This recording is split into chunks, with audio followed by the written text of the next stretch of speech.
What's up, my friends? Dr. David Boyd, and this is the Dr. Boyd Show, your modern medicine matters daily dose. Sit back and relax, because here we go. So, the topic I want to discuss with you today is actually a story that's all too familiar, especially here, Phoenix in the summertime. So, I'm based out of Phoenix, Arizona, and many of you know that I used to take care of patients at the hospital.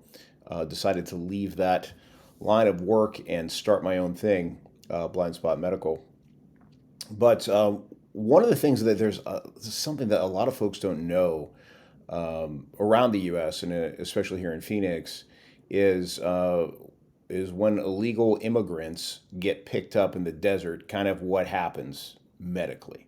It's something that I didn't know certainly. So until I started taking care of folks in the hospital and such. So uh, I'll tell you a story about a guy. Let's just call him John for privacy. Okay, and this is a pretty common story. Like this happens frequently, especially in the summertime in Phoenix. So I remember I got called down to the emergency room, and there's a young man, I'd say 23, 24 years old, that was Spanish speaking only, and came down, and he was in pretty bad shape. So he was like kind of early stages of kidney failure. Had he not gotten medical intervention pretty quick, things would have been very bad for him. So the story goes is he was basically picked up in the desert by Border Patrol, had run out of water, was very, very weak. Like they had found him kind of like laying there in the like between some bushes, some brush, and checked him out. Had him airlifted to the closest hospital, which was the hospital that I was working at, and that's how I ended up there in the ER. So here's this guy. He's probably 5'5", 140 pounds. Looks fairly fit, not malnourished or anything. Dirty from being in the desert, kind of covered in dust and so forth. With his kidney function was all jacked up. His electrolytes were an absolute mess, and the ER docs had done a great job of putting fluids and everything in him, so that way they were already he was already on starting to be on the mend. But basically, what happens medically from folks being dehydrated and having heat exhaustion, which is kind of like preheat stroke. What happens is kidney function really starts to go down. You have muscle fibers that start getting broken down, and the kidneys are filters, so they're processing all of that. It's called rhabdomyolysis, is the fancy medical term. And as they're breaking down that broken up microscopic bits of muscle, it makes them work so hard that often they fail. And so you have to wash out the kidneys. So lots and lots of fluids, basically days of IV fluids, lots of IV fluids, until you hopefully restore their kidney function. And that's what happened with this guy. And everything turned out, medically well for him. But I cared for him for probably about a week while he was in the hospital. And during this time, um, you know, uh, during this time, here he is in the hospital room with two border patrol agents. He's handcuffed to the bed, um, and he had two border patrol agents, like 24 hours a day, watching this guy. And he was not a threat. It was nothing like that. It's just that's their policy. Not questioning border patrol's policy. Not questioning how important it is to protect our borders. Like that that's all good. But more so, what I was interested in with this young man was why. Why was he in the desert in the first place? Why was he knew that he was putting his life on the line. I think very often, you know, we're kind of fed all this stuff from media of either the plight of folks and how bad they have it, or the opposite, how drugs are brought into the country, and that folks coming through are drug mules, and kind of fed both angles, right? And so I was like, well, what's the actual story? Like, let me actually talk to this guy and see, like, what were you doing in the desert, dude, in the first place? And in my broken Spanish, was able to have a series of conversations with this young man. And it was a real gift for me, because what I got from it, he was from Honduras, and was making his way. he'd paid his way to like a smuggler. He had like his life savings was a couple $1,000s, and he had paid his way to a smuggler to basically get him into Mexico and start making his way like across the U.S. border, and was hiking through. That was it. And I asked him, well, why? Like, what was it so bad that was going on that like you decided to risk your life to come to the U.S.? And he had described, like gang violence in the town that he was from. That he had, his family was basically depending on him to come to the U.S. to make money, to send money back, to support his mom and his sisters and so forth. His dad had died, and and that was it. And so it was kind of inspiring to me on a couple of different levels.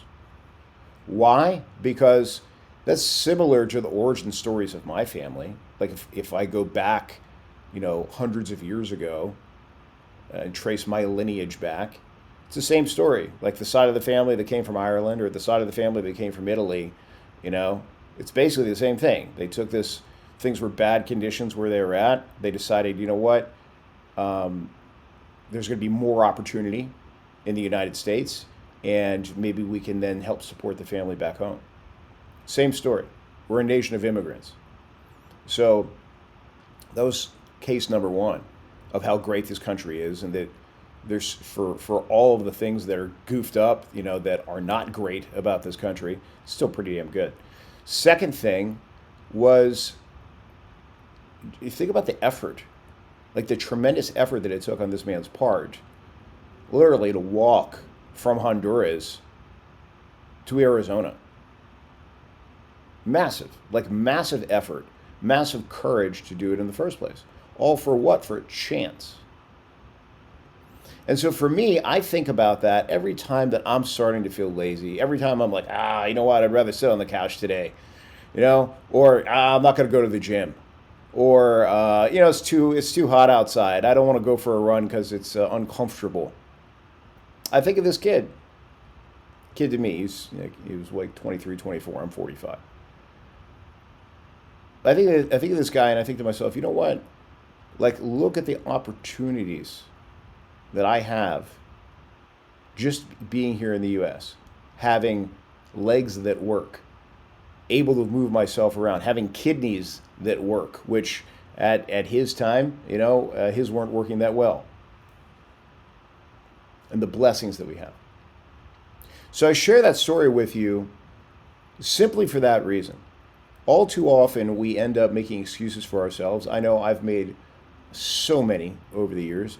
I've gotten in my own way so many times in my life and have had a degree of success, but that success would have been more so and would have come faster and so forth had I not stood in my own way, had I not made excuses, had I not looked with gratitude with where I was, and then looked to where I could go if I continue to push forward step by step.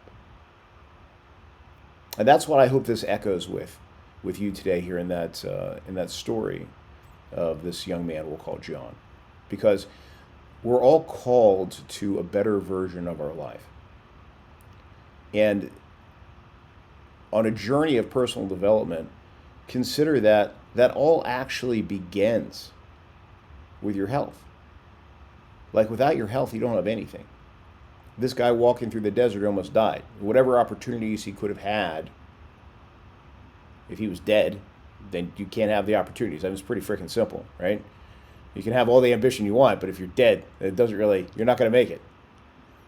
Kind of the in-between is you can have all the ambition you want, but if you're not healthy, if you're 40 pounds overweight, if you're feeding your body garbage, if you have medical issues that you don't even know that you have because you have this story in your head that, I'm fine, or nah, can't happen to me, which I've seen it go very, very wrong all too many times. That if you stop and look at your health first and say, okay, that is the foundation of everything. Let me address my health first. Let me take the step-by-step method each day so that way I can be the fittest and best version of myself, that's the platform. From there you can really build a life that you want. And we start asking yourself the questions of what you really want and why you want it. Then you can answer, how do you actually go about getting it from a platform of strong health? That's what I got for you today, my friends. We certainly have methods to help with that, to help you to have the best version of your life possible on a foundation of strong health. If you are a entrepreneur, you're a successful entrepreneur, and you really want a completely different healthcare experience that is certainly not the norm, I would encourage you to check out blindspotmedical.com. Blindspotmedical.com begins with ultimate human analysis, and then some folks are invited to become platinum patients as personal patients of mine, where I take care of them and their family so that they have a very different healthcare experience from the convention. If you're more so in that space, if you're a man in Arizona or California and you're really looking to be the best version of yourself, and you want something that is more of an online experience that is certainly personalized to you, that is more focused on getting your hormones right as well as fitness, nutrition, etc. Alpha One Protocol, alpha1protocol.com. You should check that out. And that's for gentlemen in Arizona and California. So what I got for you today, my friends, remember, health is wealth. Invest in yourself, and I'll be coming at you again soon. It's Dr. Boyd, signing off.